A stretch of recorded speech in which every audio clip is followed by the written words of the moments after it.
নমস্কার, আর আপনারা দেখছেন দিনাম খবর। আর দিনাম খবরে আজকেও এক নতুন ভিডিও নিয়ে আপনাদের কাছে হাজির হয়েছি। তো আজকের এই ভিডিওর মধ্যে যেটি আলোচনা করব সেটি একটি খুবই মর্মান্তিক ঘটনা, এবং যে ঘটনা আমাদের এই ধর্মনিরপেক্ষ ভারতবর্ষে হওয়া বাঞ্ছনীয়। কিন্তু তবু এই রকম ঘটনা, অর্থাৎ আদিবাসীদের জাহের থানের উপর রাত্রের অন্ধকারে কিছু দুষ্কৃতী তাণ্ডব চালিয়েছে, অর্থাৎ আদিবাসীদের জাহের থান ভেঙে গুড়িয়ে দেওয়া হয়েছে। কিন্তু কেন আজ আদিবাসীদের ধর্মীয় স্থান বা ধর্মীয় জাহের স্থানে এরকম ভাবে তাণ্ডব চালানো হয়েছে? নাকি আদিবাসীদেরকে এই ভারতবর্ষের মধ্যে তাদের ধর্মকে পালন করতে দেওয়া হবে না? নাকি আদিবাসীরা তাদের নিজের অস্তিত্বকে না বাঁচাতে পারে, তার জন্য তাদের ধর্মীয় পূজা আচার আচরণকে যাতে না বাঁচানো যায় সেই পরিকল্পনায় চলছে? নাকি সমগ্র আদিবাসী অর্থাৎ সাঁওতালদেরকে হিন্দুত্বকরণের একটা পরিকল্পনা চলছে? আজকে এই ভিডিওতে এটা নিয়ে আলোচনা করব। প্রথম থেকে এই ভিডিওটি দেখবেন। তো আজকে শুরু করি আজকের এই ভিডিওটি। তো আজকের এই ভিডিওতে আলোচনার মূল বিষয়টি হলো যে আদিবাসীদের জাহের থান অর্থাৎ ধর্মীয় জাহের থানে উপর কিছু দুষ্কৃতী রাতের অন্ধকারে তাণ্ডব চালিয়েছে, এবং এই ঘটনাটি ঘটেছে আমাদের এই পশ্চিমবঙ্গের পশ্চিম মেদিনীপুর জেলার চন্দ্রকোনা রোডের কদমডিয়া রেলগেটের সামনে। আদিবাসীরা এই বছর থেকে প্রথম ওই এলাকায় মিলিত হয়ে মা মরে অর্থাৎ অষ্টম প্রহর করেছিলেন, এবং সেই অষ্টম প্রহরটি কিছুদিন আগে অর্থাৎ 13 ও 14 মে অনুষ্ঠিত হয়, এবং 17 মে রাত্রের অন্ধকারে কিছু দুষ্কৃতী সেই আদিবাসীদের জাহের থানের উপর তাণ্ডব চালায়, এবং সেই আদিবাসীদের জাহের থানকে ভেঙে চুরমার করে দেওয়া হয়েছে। কিন্তু কেন এবং কিসের জন্য সেই আদিবাসীদের জাহের থানের উপর এইভাবে অমানবিকভাবে তাণ্ডব চালানো হয়েছে সে নিয়ে এখনো স্পষ্ট কোনো ইঙ্গিত পাওয়া যায়নি। এবং পরবর্তী সেদিন 17 মে একদিকে যখন পশ্চিম মেদিনীপুর শহরে পশ্চিমবঙ্গ রাজ্যের মুখ্যমন্ত্রী মমতা বন্দ্যোপাধ্যায়ের প্রশাসনিক বৈঠক চলছিল, এবং সেই সময় মেদিনীপুর শহর থেকে 20-25 কিলোমিটার দূরে আদিবাসীরা দুষ্কৃতীদের গ্রেপ্তারের দাবিতে 60 নম্বর জাতীয় সড়ক অবরোধ করে অবস্থান বিক্ষোভ দেখাচ্ছিল আদিবাসী এবং ভারত জাকাত মাঝি পারগানা মহলের পক্ষ থেকে। এবং শেষমেশ দীর্ঘক্ষণ অবরোধ চলতে থাকায় প্রশাসনের পক্ষ থেকে দোষীদের 72 ঘন্টার মধ্যে অ্যারেস্ট করা হবে অর্থাৎ গ্রেপ্তার করা হবে প্রতিশ্রুতি মেলায় ভারত জাকাত মাঝি পারগানা মহল এবং আদিবাসীরা অবরোধটি তুলে নেয়।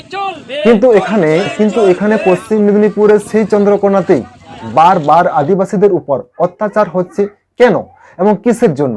এবং সেই আদিবাসীদের জাহের থানের উপর তাণ্ডব চালিয়ে তাদের সেই জাহের থানকে ভেঙে চুরমার করে দেওয়া হয়েছে। এবং গত বছরও চন্দ্রকোনা থেকে কিছু দূরে অর্থাৎ গুয়াদহের শুকনাতর গ্রামে আদিবাসীদের জাহের থান ভেঙে দেওয়া হয়েছিল, এবং সেটা নিয়েও আদিবাসীরা অবস্থান বিক্ষোভ করেছিল, এবং দোষীদেরকে গ্রেপ্তার করে কঠোর শাস্তিও দেওয়া হয়েছিল। এবং এটি শুধু নতুন ঘটনা নয়, আজকে 1999 সালের 30 জুন সেই চন্দ্রকোনা রোডেই আদিবাসীদের উপর নির্মমভাবে ট্রাক চালিয়ে তাদেরকে হত্যা করা হয়েছিল। 1999 সাল 30 জুন যেদিন হুল দিবস পালন করা হয়েছিল, এবং সেই হুল দিবস পালিত সময়ে আদিবাসীদের শান্তিপূর্ণ মিছিলের উপর পরিকল্পনা মাফিক সেই এলাকাতে লোডশেডিং করিয়ে আদিবাসীদের উপর নির্মমভাবে পরিকল্পনা মাফিক ট্রাক চালিয়ে আদিবাসীদেরকে হত্যা করা হয়েছিল সেই চন্দ্রকোনা থেকে। এবং আজ সেই চন্দ্রকোনা থেকেই আদি জাহের থান ভেঙে চুরমার করে দেওয়া হলো। কিন্তু কেন এবং কিসের জন্য? কারা এইভাবে রাত্রের অন্ধকারে আদিবাসীদেরকে আক্রমণ করছেন? এটাই এখন প্রশ্ন। কিন্তু বারবার সেই জায়গায় আদিবাসীদের উপর অত্যাচার এইভাবে কেন? নাকি সেই জায়গাতে আদিবাসীদেরকে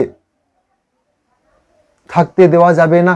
নাকি সেই জায়গার আদিবাসীরা আজ নিজ ধর্ম, নিজ জাতি, নিজ ভাষা অধিকার নিতে পারবে না? নাকি সেই জায়গার আদিবাসীরা হিন্দু হলে বা সেই জায়গার আদিবাসীরা তারা নিজেদের ধর্মকে যাতে না পালন করতে পারে, এটাই কি পরিকল্পনা বা প্রচেষ্টা চলছে? এটাই এখন বড় প্রশ্ন। এবং এখানে এলাকাবাসীদের এটাও প্রশ্ন যে একটি মুখ্যমন্ত্রী যে জেলায় আসছেন এবং যে জেলার যে মেদিনীপুর শহরে আসছেন, সেই মেদিনীপুর শহর থেকে চন্দ্রকোনা রোড 20-25 কিলোমিটার, এবং সেই 20-25 কিলোমিটারে যেদিন সেই রাজ্যের মুখ্যমন্ত্রী প্রবেশ করছেন এবং সেই রাত্রি কঠোর পুলিশ প্রশাসনের টহলদারের মধ্যেও দুষ্কৃতীরা কেন এইভাবে কাজ করতে পারে এবং সেই রকম কাজ করার জন্য কাদের থেকে এবং কার কাছের থেকে এত সাহস পায়, এটাই এখন বড় প্রশ্ন। এবং দেখার বিষয় এটাই যে 72 ঘন্টার মধ্যে প্রশাসন কিভাবে দুষ্কৃতীরা গ্রেপ্তার করতে পারবে কি পারবে না, এটাই এখন দেখার বিষয়। এবং পরবর্তীতে সেই এলাকার আদিবাসীদের এবং ভারত জাকাত মাঝি পরগনা মহলের কি পরিকল্পনা, আবার নতুন আপডেট আসলে আমরা এই ভিডিওতে আপনাদেরকে জানাবো। তো আজকের এই ভিডিওটি এখানে শেষ করা হলো। সবাই ভালো থাকবেন, সুস্থ থাকবেন এবং আপনার মূল্যবান বক্তব্য কমেন্ট বক্সে কমেন্ট করে জানাবেন। ভিডিও শেষ করার আগে সবাইকে জোহার, নমস্কার, ধন্যবাদ।